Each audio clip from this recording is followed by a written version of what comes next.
Président, cher Olivier, merci beaucoup pour l'opportunité que tu as bien voulu accorder une nouvelle fois à la Nouvelle-Calédonie pour que nous puissions avoir un échange, puisqu'effectivement, comme tu as su le rappeler dans ton propos introductif, nous avons franchi une étape lors de la semaine d'échange qui s'est déroulée de fin mai à début juin à Paris. Bon, mais bien sûr, les étapes que tu as citées sont importantes. Je vais les mettre un peu en perspective. D'abord pour très rapidement se souvenir dans quelle situation nous nous trouvions et puis assez vite me tourner vers l'avenir. D'abord, la réussite, parce que je pense qu'il faut vraiment, et l'ensemble des délégations présentes à Paris l'ont souligné, la réussite de cette semaine parisienne est d'abord due à ce qui n'est pas marqué dans les documents, mais ce que nous avons vécu, c'est-à-dire la reprise d'un dialogue entre les formations politiques. Alors ça a l'air évident, ça a l'air plutôt naturel, mais ça n'était pas le cas, puisque nous étions dans une situation où personne, les deux sensibilités, indépendantistes et non-indépendantistes, ne se parlaient plus, dans une situation institutionnelle où la Nouvelle-Calédonie ne connaît toujours pas de président du gouvernement après quasiment 4 mois de gestion des affaires courantes. Et puis un événement en fin d'année dernière, où nous avions parlé déjà un petit peu, qui est dit de l'usine du Sud et qui avait ramené les Calédoniens dans un espace-temps que l'on craignait tous, c'est-à-dire celui d'un affrontement entre les civils, entre les Calédoniens, avec des personnes qui se sont mises à faire des barrages, à se tirer dessus. Donc cette période qui n'est pas ancienne, puisque c'était décembre de l'année dernière, nous avait beaucoup inquiétés. Aujourd'hui, on est dans une toute autre perspective.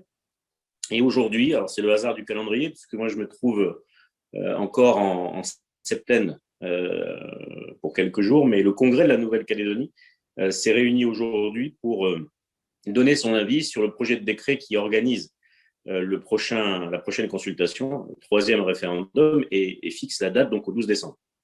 Alors c'est effectivement une date que l'État a proposée, elle n'est pas encore arrêtée tant que le décret ne sera pas fixé, mais aujourd'hui le Congrès a donné majoritairement un avis positif, avec une sensibilité quand même qui s'est exprimée contre, c'est celle du parti indépendantiste, l'UNI, qui n'est pas venu à Paris et qui reste encore un peu en retrait, et puis l'Union calédonienne, l'autre parti indépendantiste important, qui lui est venu à Paris et qui s'est abstenu puisqu'ils étaient demandeurs de 2022. Mais quand on se souvient de là où on vient, et quand on se souvient des précédents débats avec des oppositions beaucoup plus fortes, aujourd'hui, je peux dire que le Congrès a finalement entériné cette date du 12 décembre. Le Conseil des ministres n'aura plus qu'à, entre guillemets, adopter ce décret début juillet. Alors pourquoi c'est très important? Parce que l'accord de Nouméa, qui a été donc adopté en 1998, est prévu pour 4 mandatures.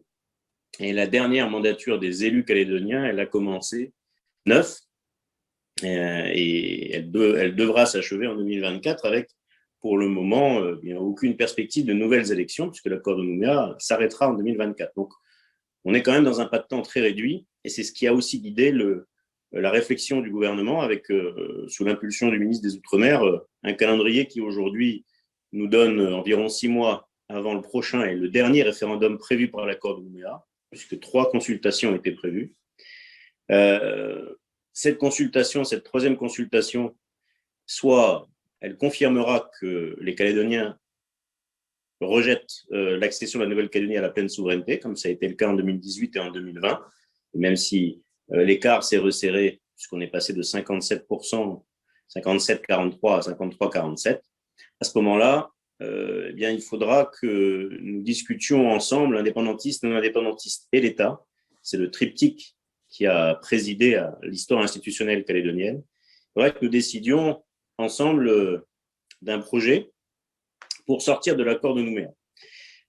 Et c'est en ce sens qu'on s'est fixé comme date le 30 juin 2023 pour présenter par référendum un projet aux Calédoniens qui, évidemment, serait appelé à le valider. C'est finalement la reconduction de l'histoire, puisque en 1998, l'accord de Nouméa avait aussi été soumis par référendum aux Calédoniens qui l'avaient validé à 72%. Si c'est le oui qui l'emporte le 12 décembre, il faut le préciser aussi, c'est une consultation, ce n'est pas immédiat, ce n'est pas un référendum qui prend la décision seul, à ce moment-là, il faudra que le Parlement donc, se réunisse, que le gouvernement prépare la modification de la Constitution qui s'impose, puisque nous avons un titre dédié dans la Constitution pour protéger l'accord de Nouméa et le consacrer, mais évidemment, si les Calédoniens choisissaient la pleine souveraineté, bien, il faudrait modifier la Constitution, de la même manière d'ailleurs qu'il faudra modifier la Constitution si le non l'emporte et que ce projet est construit ensemble. Donc, dans les deux cas, ce qu'il faut retenir, c'est que le Parlement aura à se réunir probablement entre 2023 et 2024 pour modifier la Constitution et tirer les leçons du vote de décembre 2021. Donc, c'est une perspective dans laquelle le gouvernement et le président de la République a accepté de se positionner en choisissant la date de décembre 2021, alors que, je peux le dire sans trahir de secret, au départ, ce n'était pas nécessairement la réflexion vers laquelle tendait naturellement le choix du gouvernement qui, comme nous le savons tous, a aussi en perspective une élection présidentielle en avril 2022, une campagne qui officiellement commencera en fin d'année, et puis officieusement commence déjà bien sûr, et que le dossier calédonien n'était pas forcément un dossier facile à gérer. Mais le président du gouvernement, le président de la République, le ministre des Outre-mer ont choisi de présenter cette date de décembre 2021 pour nous amener finalement à créer une dynamique. C'est là-dessus que je veux insister parce que c'est là-dessus que je fonde beaucoup d'espoir. Cette dynamique sur la base d'un dialogue qui est repris avec l'ensemble des formations politiques modulo celle qui manque encore et qui doit revenir à la table des discussions, celle de l'UNI dont je parlais tout à l'heure, qui est la formation de Paul Néautine, pour ceux qui le connaissent. Cette dynamique donc de discussion et de dialogue, elle fixe un cap et elle a décidé, nous avons décidé, que ce référendum, ce troisième, n'était pas la fin de l'histoire institutionnelle, mais le début d'une nouvelle ère pour les Calédoniens, de deux manières. D'abord, en éclairant les conséquences de ce troisième référendum, et pour ce qui me concerne, et avec la formation politique à laquelle j'appartiens en Nouvelle-Calédonie, c'est ce que nous demandions depuis longtemps, d'avoir un référendum éclairé, c'est-à-dire quelque chose qui permette à la fois aux Calédoniens, en toute connaissance de cause, de faire un choix en sachant quelles sont les conséquences du non et du oui vu de l'État, et puis de se lancer donc dans une perspective de co-construction d'un projet institutionnel. Alors, sur le premier sujet, celui de l'éclairage, il y a une nouveauté importante qui est la réalisation, la confection finalement par les services de l'État d'un document sur les conséquences du oui et du non. C'est là-dessus que nos échanges ont beaucoup porté quand nous étions à Paris, donc fin mai, avec essentiellement en cas de victoire du oui, puisque les conséquences sont plus importantes et plus nombreuses, des précisions à la fois d'ordre juridique, d'ordre budgétaire, d'ordre socio-économique également ou d'ordre stratégique, vu de l'État, vu du gouvernement, qui ont, à mon avis, été à la fois utilement précisés et puis qui ont permis de lever le voile sur quelques mythes, quelques croyances, peut-être, que certains avaient. Je vais donner un exemple.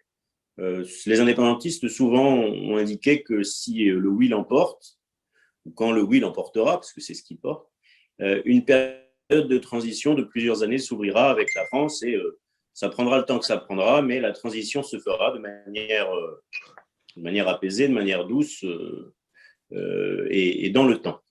Alors, elle pourra se faire de manière apaisée certainement, mais pas dans le temps, puisque on le sait maintenant, pour beaucoup de sujets, la victoire d'un oui, l'accès à la Nouvelle-Calédonie à la pleine souveraineté ouvrira très vite la modification de la Constitution et mettra très vite à l'épreuve la Nouvelle-Calédonie par rapport aux compétences qu'exerce encore la France en Nouvelle-Calédonie et aux transferts financiers qui sont de l'ordre d'1,5 milliard d'euros chaque année, tout compris.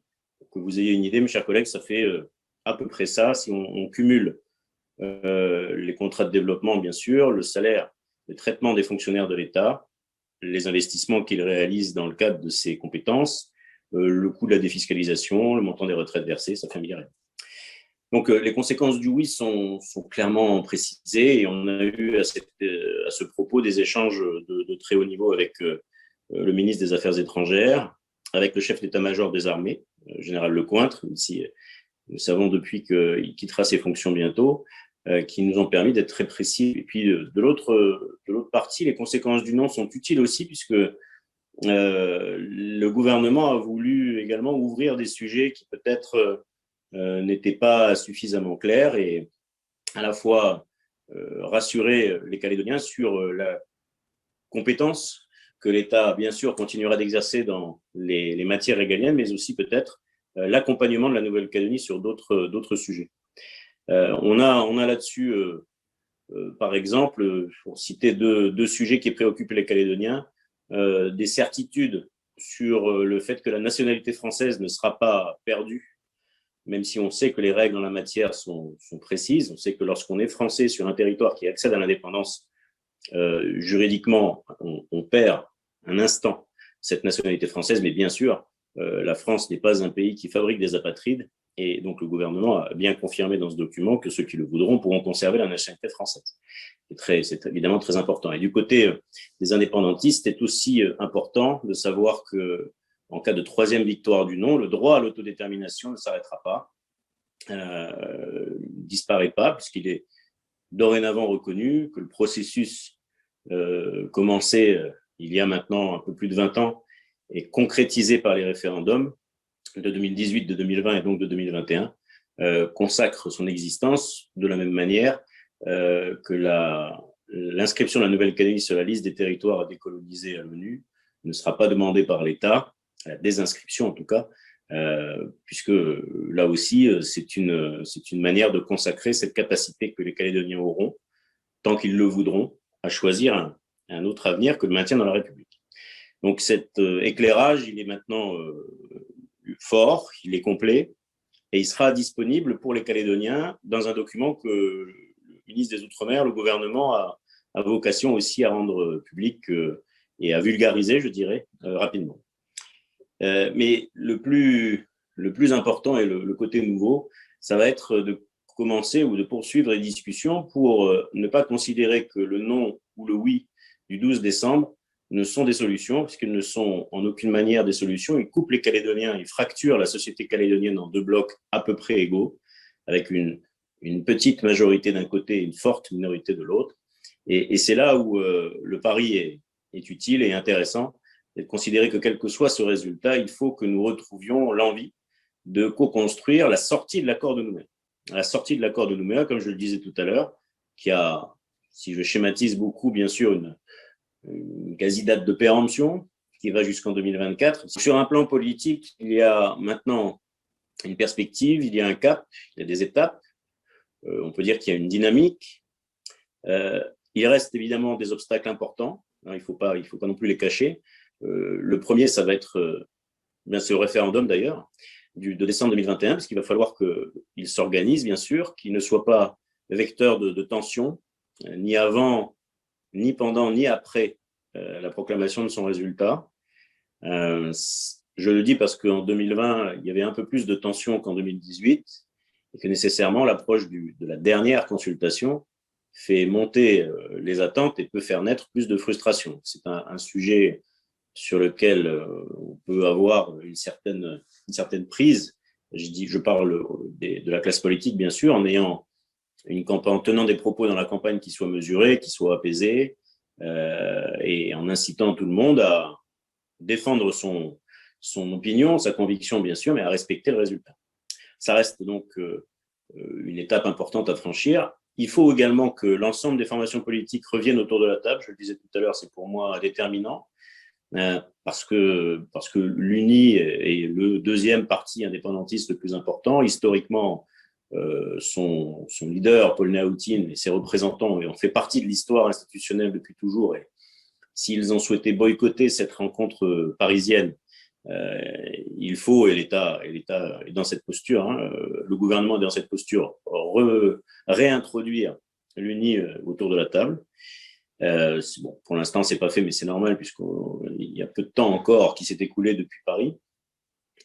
Et puis, le principal obstacle qu'on va avoir, c'est de trouver aussi des espaces d'échange constructifs entre formations politiques qui ont des aspirations différentes sur cette question du troisième référendum, mais qui finalement partagent beaucoup de convictions en commun, qui sont à la fois traduites dans une charte des valeurs qui a été demandée et rédigée à la demande du Premier ministre Édouard Philippe alors.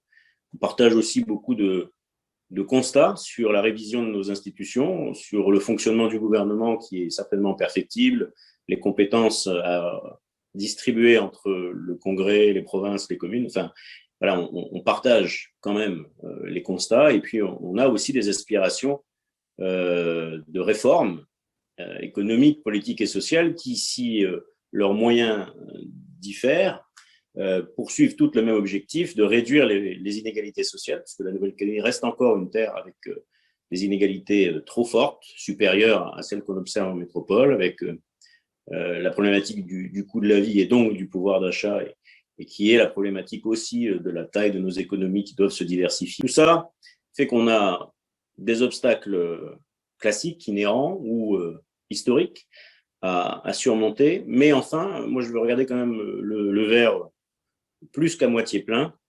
Aujourd'hui, en résumé, on a retrouvé le chemin des discussions, le chemin de dialogue constructif, concrétisé par des étapes qui sont celles que je vous ai indiquées, concrétisé aussi par la conviction profonde que ce troisième référendum est finalement le début d'une nouvelle ère institutionnelle, comme je le disais tout à l'heure. Et c'est important parce que jusqu'à présent, les Calédoniens et peut-être certains partis politiques avaient du mal à voir comment ce référendum allait pouvoir se traduire, qu'est-ce qu'on allait offrir comme perspective. Alors aujourd'hui, on n'a pas la réponse à ça encore, puisqu'il nous faudra travailler sur ce référendum de projet qui soit sera la conséquence du oui, soit la conséquence du non, mais dans tous les cas de figure, sera co-construit par les formations politiques. Et c'est évidemment un facteur d'apaisement. Ça donne de la visibilité, ça produit de la confiance sur la situation calédonienne qui en a bien besoin. Et puis ensuite, eh bien, c'est une affaire de femmes et d'hommes, une affaire de conviction. Et comme sur tous les sujets, c'est toujours un peu plus compliqué à mettre en œuvre qu'à imaginer, mais au moins nous sommes dans cette perspective-là. Donc il faut retenir que vous serez, mes chers collègues, vous serez tous appelés, si vous le souhaitez et si vous êtes reconduits à vous exprimer sur l'avenir institutionnel et constitutionnel de la Nouvelle-Calédonie, puisque dans tous les cas de figure, en 2023, probablement, fin 2023, si le calendrier est tenu, il faudra réviser la Constitution, notamment pour traiter le sujet de la Nouvelle-Calédonie. Sur d'abord le boycott, on peut utiliser ce terme de la réunion parisienne par l'Unipalica, le parti de Paul Néroutine. Ils se sont exprimés pour expliquer le pourquoi. En fait, c'est pour eux assez simple. Ils ont estimé que le document sur les conséquences du oui et du non qui nous avait été envoyé, document préparatoire, par le gouvernement avant, avait été envoyé trop tardivement d'abord, qu'il n'avait pas permis d'avoir des échanges préparatoires avec le gouvernement suffisants. Et donc, l'UNI considérait que ces réunions parisiennes étaient précipitées et que le travail sur ce document, les conséquences du oui et du non, était un peu bâclé, pour citer un terme qui avait été utilisé. Néanmoins, l'Unipalica avait de tout temps considéré que l'accord de Nouméa est une Bible, un document de référence, un texte auquel ils sont très attachés et dont ils demandent la stricte application. Donc, cela voulait dire depuis le début qu'ils demandent 3 consultations. Ce qu'ils ont fait de commun, de concert avec l'Union calédonienne, puisque le FLNKS, qui est l'entité qui regroupe les 2 principales formations indépendantistes, dès le début de l'année 2021, ont demandé à l'État qu'il choisisse une date pour ce 3e référendum. Et l'Unipalica avait, comme l'UC, choisi 2022 pour la tenue de ce 3e référendum, estimant que les élections présidentielles étant en avril-mai, la campagne commençant assez vite d'ici à la fin de l'année 2021. Il y avait une quasi-impossibilité pour que le gouvernement soit vraiment disponible pour jouer son rôle en termes d'organisation du référendum avant. Si la date était trop tardive, en 2021, un risque que le dossier calédonien soit instrumentalisé dans le cadre de la campagne présidentielle. Donc, ils ont demandé 2022 Calédonie. L'Union calédonienne est bienvenue à Paris, effectivement, et a participé activement à toutes les discussions et à la réussite, comme les autres, mais à la réussite de ces conclusions, à la fois sur le document, à la fois sur le calendrier, à la fois sur les principales orientations, mais il faut le dire, les conclusions de cette réunion parisienne ne sont pas les conclusions d'un comité des signataires classique, qui est l'instance qui réunit les formations politiques calédoniennes traditionnellement, et donc ce n'est pas un document qui a été signé par les participants. Et les indépendantistes de l'Union calédonienne ont dit assez vite, tout de suite d'ailleurs, que la date de 2021 n'était pas leur choix, et qu'ils auraient préféré 2022 pour à peu près les mêmes raisons que l'UNI. Il y a une raison cachée, pas trop cachée, mais une vraie raison objective qui ne s'est pas forcément verbalisée, qui est que les indépendantistes souhaitaient avoir le plus de temps possible pour faire campagne pour ce troisième référendum. Alors pourquoi? Mais parce qu'ils ont vu le score se resserrer entre 2018 et 2020, et dans la perspective d'une victoire qu'ils souhaitent du camp du oui, ils souhaitaient avoir le plus de temps parce que la dernière séquence calédonienne n'est pas en leur faveur. Décembre 2020, l'affaire de l'usine du Sud dont je parlais tout à l'heure, qui a été difficile et qui a eu beaucoup de soubresauts économiques et sociaux notamment, a été portée par le FLNKS et donc ça a terni un peu leur image. Et puis, je le disais tout à l'heure aussi, le gouvernement calédonien est aujourd'hui composé d'une majorité de membres indépendantistes, mais n'arrive toujours pas à élire son président. Et ça fait maintenant plus de 4 mois que cette impossibilité existe, ce qui emporte des conséquences dans la vie quotidienne des Calédoniens avec des décisions qui ne se prennent pas. Donc ce n'est pas aussi très favorable à la sensibilité indépendantiste. Donc ces deux événements entre fin 2020 et début 2021 n'étant pas très favorables, ils ont, je pense, misé sur le temps qui passe et qui permettrait de faire la meilleure campagne possible. Donc c'était la vraie raison objective. Et c'est pour ça qu'au Congrès aujourd'hui, l'UNI, ne se sentant pas du tout impliqué par les conclusions de ce qui s'est passé à Paris, n'étant pas présent, a maintenu, avec l'argument de 2022, son refus de 2021 en s'opposant donc à la proposition de date.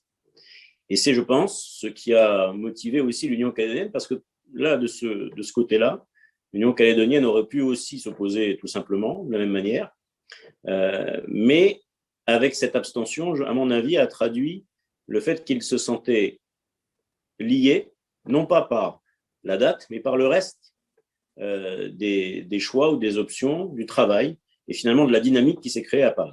Et je pense qu'ils n'ont pas voulu rompre avec cette dynamique facialement, en s'opposant à la première concrétisation des discussions que nous avons eues, mais simplement en s'abstenant. Donc ce n'est pas une surprise pour l'État. Je m'en suis entretenu avec le secrétaire général du haut-commissaire de la République en Nouvelle-Calédonie.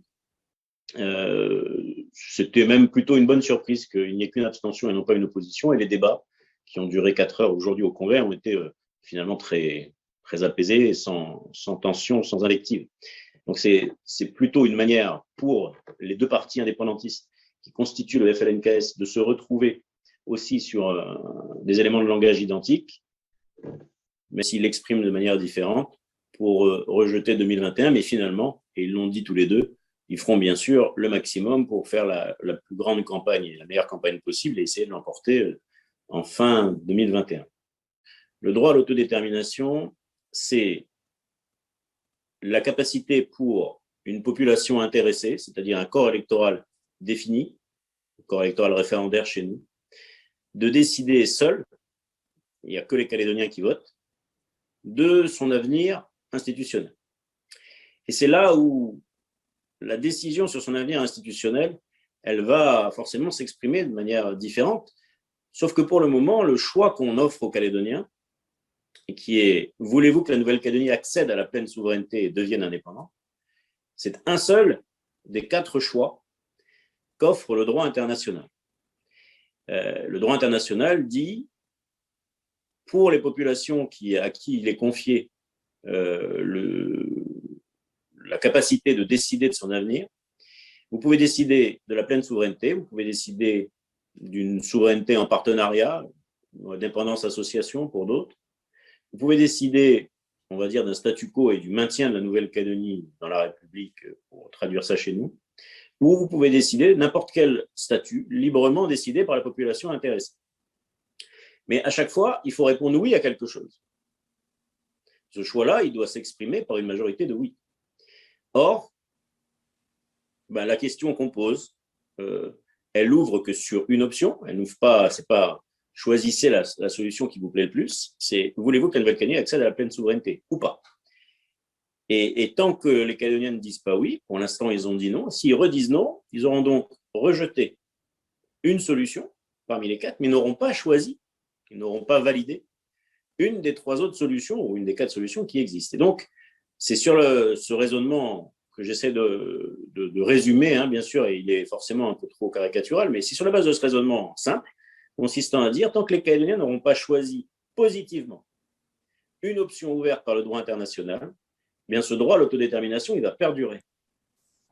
Ça, c'est le premier élément très important. Il est très important pour les indépendantistes, et je crois qu'il est important aussi pour les Calédoniens non indépendantistes. Ce que les Calédoniens souhaitent, ça n'est pas, ils ne sont pas hantés la nuit par le fait que la Nouvelle-Calédonie soit inscrite sur la liste des territoires à décoloniser.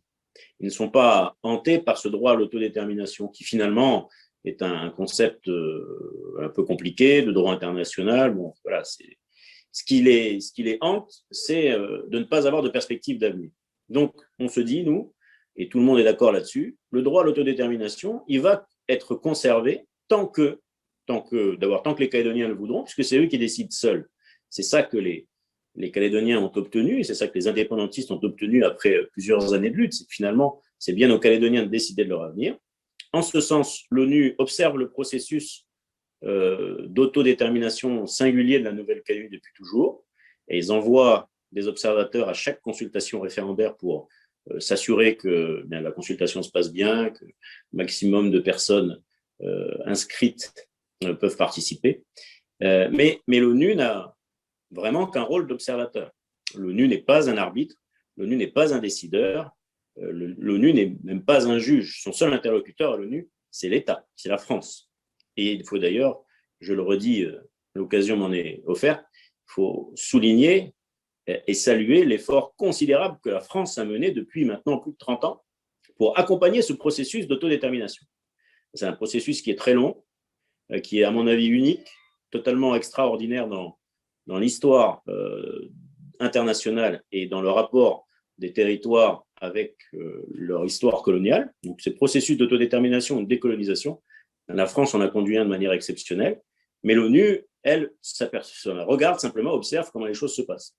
Et les indépendantistes, si le non l'emporte, savent que de toute façon, personne ne peut enlever ce droit à l'autodétermination qui maintenant est reconnu à la population calédonienne et qui lui est reconnu tant qu'elle n'aura pas choisi de manière définitive un avenir qui emporte les conséquences qu'on peut imaginer. Donc, c'est très important pour ça que la décision, enfin que les discussions à Paris aient rappelé ce maintien. En Calédonie, les partis non indépendantistes l'ont redit aussi, tous.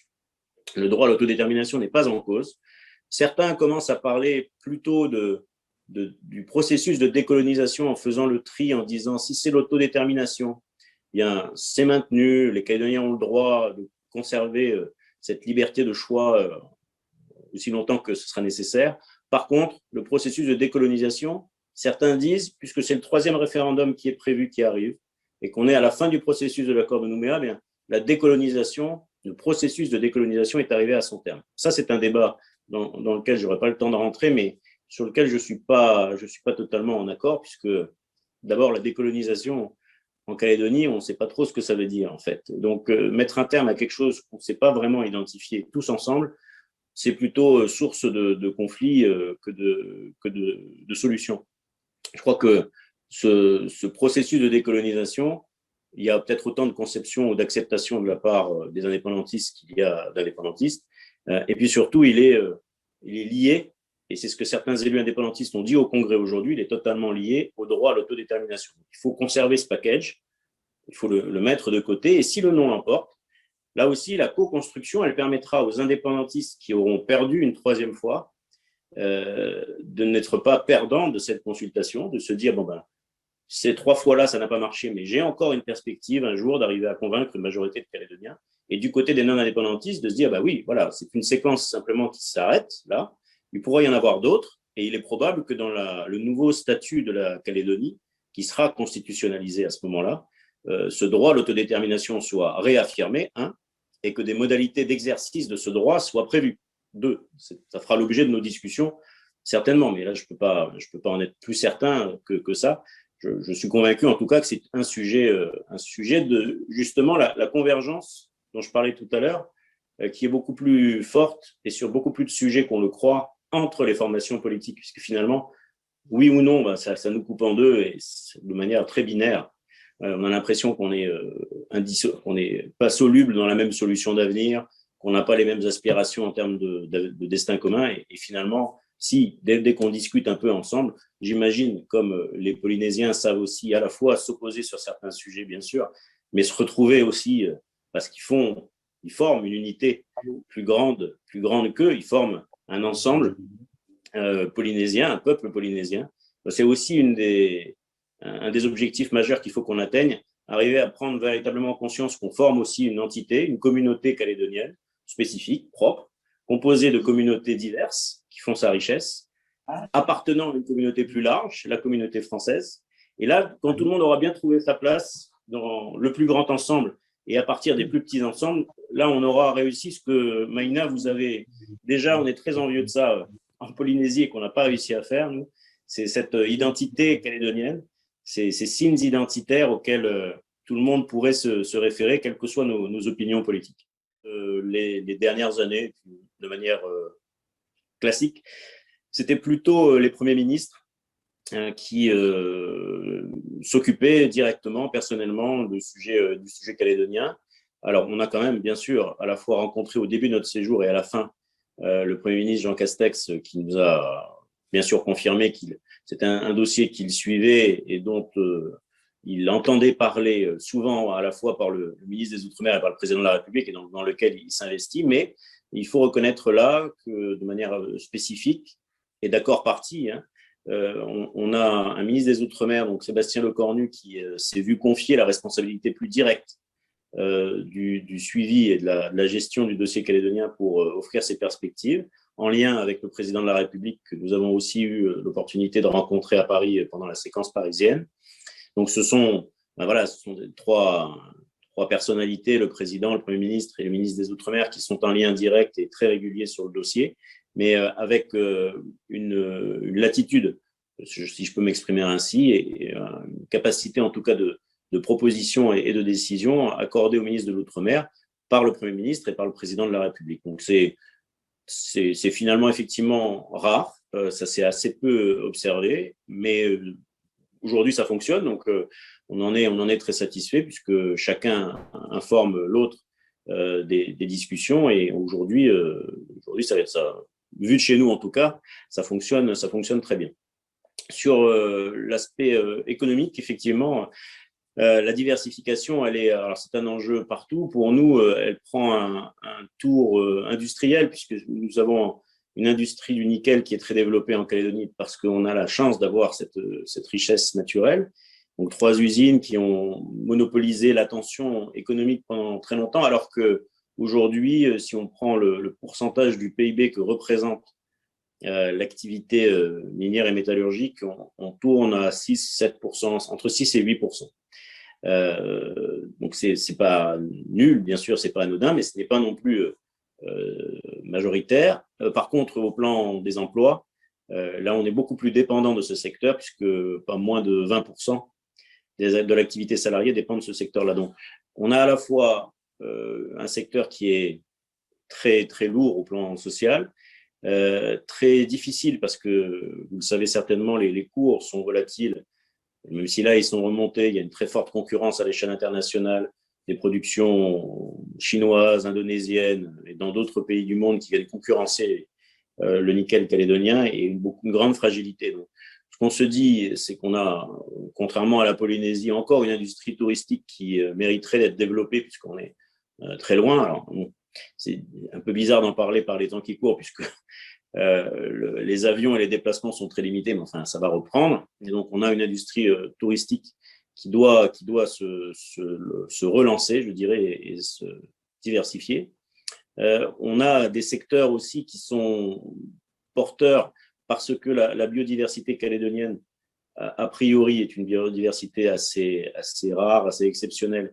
Et il peut y avoir, à la fois en termes de recherche ou de développement de brevets, des ressources. Il y a certainement des ressources qui sont inexploitées aujourd'hui et qui pourraient constituer des niches de développement économique. Il y a des sujets sur lesquels on continue de développer, c'est l'autonomie énergétique, puisque c'est un sujet sur lequel on bénéficie de facteurs naturels qui sont très forts, mais qui est déjà un secteur assez développé. Voilà, donc ce sont des pistes. Il faut qu'on arrive à être plus intégré dans la région aussi, et je m'arrêterai là. Je pense que c'est un enjeu aussi de nos territoires ultramarins, partout où on est.